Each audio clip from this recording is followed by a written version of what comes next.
ये कोई मनुष्य की मूर्ति हुई क्या? पूरा हाथ पांव जला हुआ, देखने से तो ऐसा लग रहा है जैसे पानी में डूबा हुआ कोई केकड़ा है। सीप का नमूना देखकर तो मुझे हंसी आ रही है। मुझे हंसी आ रही है। अरे मैं तो इंसान बनाने चला था, केकड़ा बन गया। तुमने ये जो तस्वीर बनाई है उसे देखकर तो मैं बेहोश हो जाऊंगा। ये क्या तस्वीर बनाई है बताओ जरा। हाँ, ये हुआ पेड़ से गिरा हुआ पत्ते, बसंत का प्रतीक। पत्ता या मेरा सर?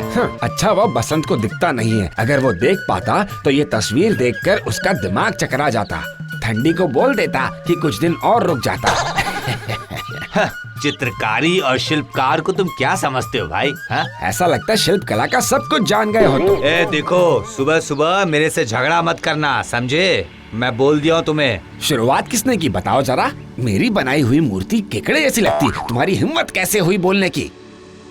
सुनो सुनो सुनो, मगध देश के महान राजा, सर्वे सर्वा महान शक्तिशाली राजा शिल्पकारी और चित्रकारी देखने के लिए हमारे सामने उपस्थित हो रहे हैं।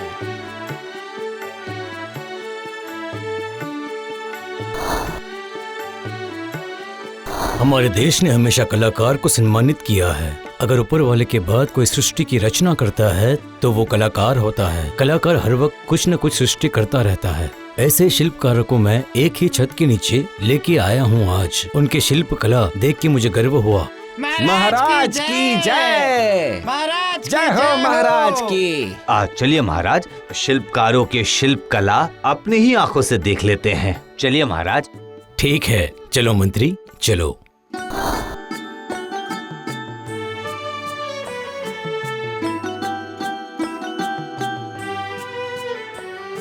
वाह, बहुत ही अच्छी कला है। तुम्हारी कला की प्रशंसा करने के लिए मेरे पास शब्द नहीं है। आज मैं बहुत ही प्रसन्न हुआ हूँ मंत्री। बिल्कुल होगा महाराज, ये मगध देश के बहुत ही गुणी शिल्पकार हैं। ये शिल्पकार सुखदेव है और दूसरे का नाम है राम प्रसाद। एक पत्थर से मूर्ति बनाता है और दूसरा चित्रकारी से लोगों का मन जीत चुका है। इनकी इन सुंदर कलाकृति को मैं अपने राज दरबार में सजा के रखना चाहता हूँ मंत्री। बिल्कुल महाराज, आप ये प्रस्ताव खुद उनके सामने रखिए। आपका प्रस्ताव सुनकर वो लोग गदगद हो जाएंगे और उनको प्रसिद्धि मिलेगी। हे महान शिल्पकार सुखदेव, मैं तुम्हारी इस महान कृति को मेरे राजभवन के अंदर सजा के रखना चाहता हूँ। आशा करता हूँ तुम मुझे नाराज नहीं करोगे। महाराज, ये क्या बोल रहे हैं महाराज? मेरी चित्रकारी आपके राजमहल की शोभा बढ़ाएगी, ये तो मेरे लिए परम सौभाग्य की बात होगी महाराज। ठीक है, ठीक है।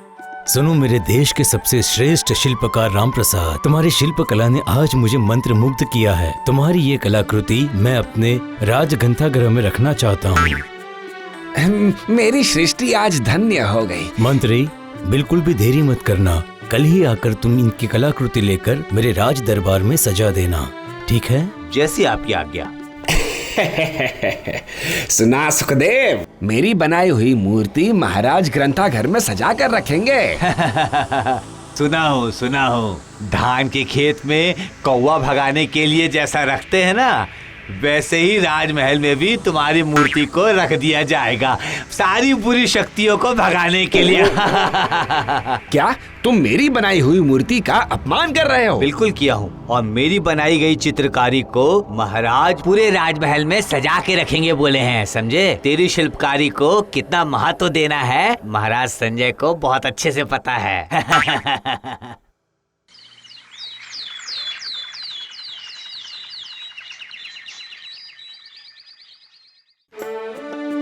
देख तो भोला, मेरी ये चित्रकारी कैसी लग रही है, बताओ। बहुत अच्छी बनी है गुरुदेव। राम प्रसाद इस तस्वीर को देखेंगे, जलेंगे और पूरी की तरह फूल जाएंगे।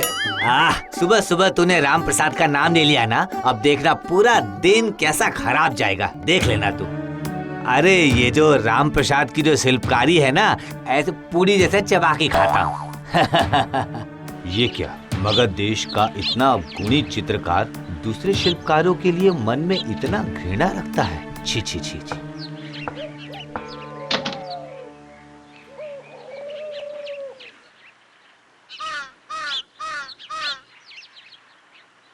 पता है, मेरा भी मन होता है कि ये चीनी हथौड़ी लेके मैं सुखदेव को मारता रहूं। ठीक बोले हैं मालिक, वो शिव प्रसाद बहुत ज्यादा ही आगे बढ़ रहा है। सही बात कही। ये सफेद कागज पर रंग भरकर कोई कलाकार थोड़ी बन जाता है। राम प्रसाद इस राज्य का सबसे बड़ा कलाकार है। अगर सुखदेव को मेरे जैसा बनना है तो रोज सवेरे उठ के उसे मेरे पैर धोए हुए पानी से स्नान करना पड़ेगा।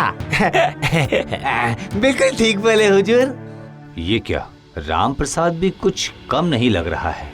मगध देश के 2 गुणी शिल्पकार आपस में इतना द्वेष रखते हैं। ऐसे में तो दोनों गुणी शिल्पकारों की उन्नति बिल्कुल भी संभव नहीं है। नहीं नहीं नहीं नहीं, मुझे ये सारी समस्याएं महाराज को बिल्कुल बतानी होगी। हाँ,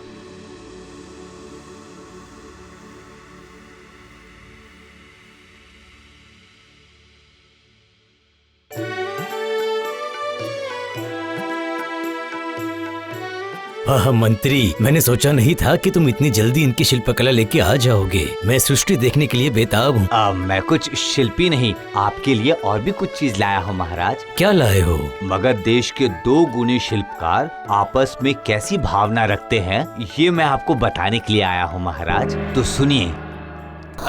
सुबह सुबह राम प्रसाद का नाम लिया ना, अब बीच बीच में मुझे ऐसा लगता है कि राम प्रसाद जैसे शिल्पकारों को तो मैं पूरी जैसा चबा के खा जाऊं। ये क्या, मगध देश का इतना गुणी चित्रकार दूसरे शिल्पकारों के लिए मन में इतना घृणा रखता है। छी छी छी छी। राम प्रसाद इस राज्य का सबसे बड़ा कलाकार है। अगर सुखदेव को मेरे जैसा बनना है तो रोज सवेरे उठ के उसे मेरे पैर धोए हुए पानी से स्नान करना पड़ेगा। ये क्या, राम प्रसाद भी कुछ कम नहीं लग रहा है। अरे नहीं, ये सचमुच दुर्भाग्य की बात है। नहीं नहीं, मैं ये बात मान नहीं सकता। मुझे कुछ करना ही होगा। मंत्री, तुम जल्दी से जाकर चित्रकार और शिल्पकार सुखदेव और राम प्रसाद को लेकर आओ और संदेश दो। बोलो कि महाराज संजय उनसे एकांत में बात करना चाहते हैं। जाओ, देर मत करो मंत्री, देर मत करो, जल्दी जाओ। जैसे आप क्या किया महाराज। महाराज, आपने अचानक हमें बुलाया, कोई मतलब कोई खास? हमारी कला से आप खुश नहीं हुए महाराज? नहीं नहीं, ऐसी कोई बात नहीं है। दूसरी बात है, कल रात सपने में प्रकृति देवी आई थी और मैं उनके लिए एक अच्छा सा महल बनाना चाहता हूँ और इसलिए मुझे तुम्हारी मदद चाहिए। तुम्हारा ये काम रहेगा कि तुम्हारे जो अस्त्र हैं, यानी कि तुम्हारी जो शिल्प कला है, उससे तुम्हें महल को शानदार बनाना है और इसीलिए मैंने तुम्हें इतनी जल्दी से यहाँ बुला लिया। क्या तुम मेरा वचन पूर्ण करने में सहायता कर पाओगे? हाँ, कर पाएंगे महाराज। आप हम पर आंख बंद करके भरोसा कर सकते हैं। ठीक है, आने वाली पूर्णिमा को मैं प्रकृति देवी की पूजा करना चाहता हूँ। मैं चाहता हूँ तुम आज ही से अपना काम शुरू कर दो।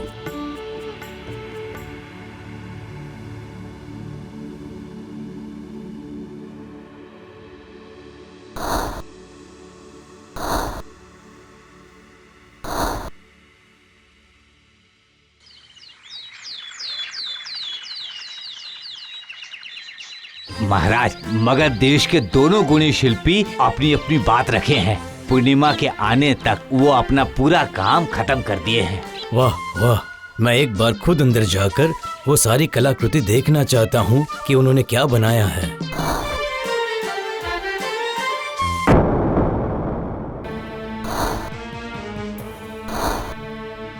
नहीं, छी छी छी छी छी छी, ऐसा नहीं हो सकता। जो मैंने अपने मन में सोचा और वो सब सच हो जाएगा। ये सब क्या हो गया? ये सब क्या है? मैं ये समझ नहीं पा रहा हूँ महाराज। कोई दूसरा शिल्पी मेरे ऊपर बहुत गुस्सा है, उसी ने ये किया है महाराज। मेरी भी कला की यही दशा हो गई महाराज। मुझे लगता है किसी और कलाकार ने ये किया है। मेरी कला से जलता है महाराज, इसीलिए उसने ऐसा किया। नहीं, लेकिन इस महल के अंदर सिर्फ तुम दोनों ही थे। अगर तुम एक दूसरे की कला को पसंद नहीं करते हो तो एक दूसरे की कला का अपमान भी मत करो। ये क्या किया? मैं ऐसा सपने में भी नहीं सोच सकता हूँ। ये देश हमेशा कलाकार का सम्मान करते आया है। ये कला का अपमान करने के लिए मैं राजा संजय तुम दोनों को बहुत बड़ी सजा दूंगा। ऐसा मत कीजिए महाराज। हमें माफ कर दीजिए महाराज, ऐसी गलती दोबारा नहीं होगी। नहीं, तुमने जो गलती की है उसकी सजा तुम्हें भुगतनी ही होगी। मैं 15 साल के लिए तुम दोनों शिल्पकार को एक निर्जन द्वीप पर जाने का हुक्म देता हूँ। 15 साल एक निर्जन द्वीप पर रहने के बाद तुम दोनों एक दूसरे को सम्मान देना सीख जाओगे और तुम्हारी गलती का एहसास भी होगा। कोई भी चाहे तो अच्छा कलाकार बन सकता है, मगर अच्छा इंसान नहीं बन सकता। पहले अच्छे इंसान बनो। कला से ज्यादा इंसानियत का मूल्य ज्यादा होता है। हाँ हाँ, हम समझ गए महाराज, हम बिल्कुल समझ गए महाराज। हम दूसरे शिल्पकारों को छोटा ही समझते थे महाराज। हम एक दूसरे से इतना जलते थे कि एक दूसरे की कला को नीचा दिखाने के लिए हम इतने खराब इंसान बन गए। हमें माफ कर दीजिए महाराज, हमसे बहुत बड़ी गलती हो गई। अब हम महाराज, हम दूसरे शिल्पकारों को बिल्कुल सम्मान देंगे महाराज। इस तरह मधुपुर गांव के दो गुणी शिल्पी सुखदेव और राम प्रसाद, उन्होंने अपने आगे का जीवन एक साथ और एक ही चित्रकला पे व्यतीत किया। इसी तरह उन्होंने 15 साल राज्य की शिल्पकला में ही बिता दिया।